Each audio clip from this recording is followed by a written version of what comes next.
Промената на нов софтвер во здравствениот дом Скопје остави повеќе од 1300 вработени без предвиденото покачување на платата од месец март, а вработените не можат да се ги подмират и ратите за кредит и останатите трајни налози кои ги имаат со компании за услуги и разни добра.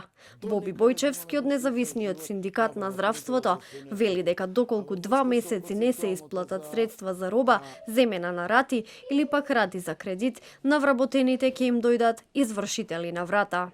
Секојдневно имам јавување, не само од вработените. Имаме проблеми со голем број на фирми што сме склучиле договори.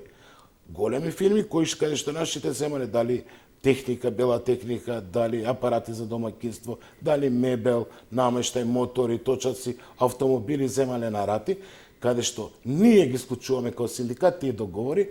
Со тие договори, како членови на синдикат, нашите членови им даваме потврда, каде што можат да земат на 12, 24, 36 рати од тој производ што им се свиѓа. Значи, го земаат веднаш, а го плаќаат на рати.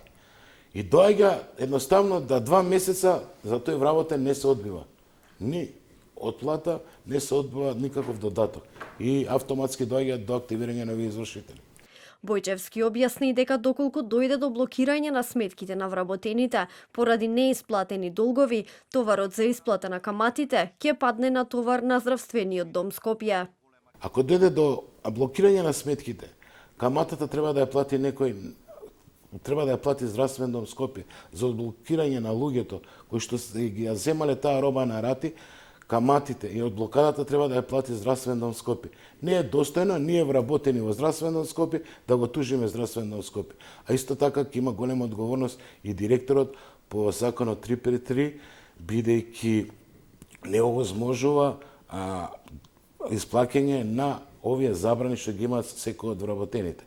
Директорот на здравствениот дом Скопје Самир Исеини денеска не одговори на нашите прашања за тоа како и кога ќе се реши овој проблем.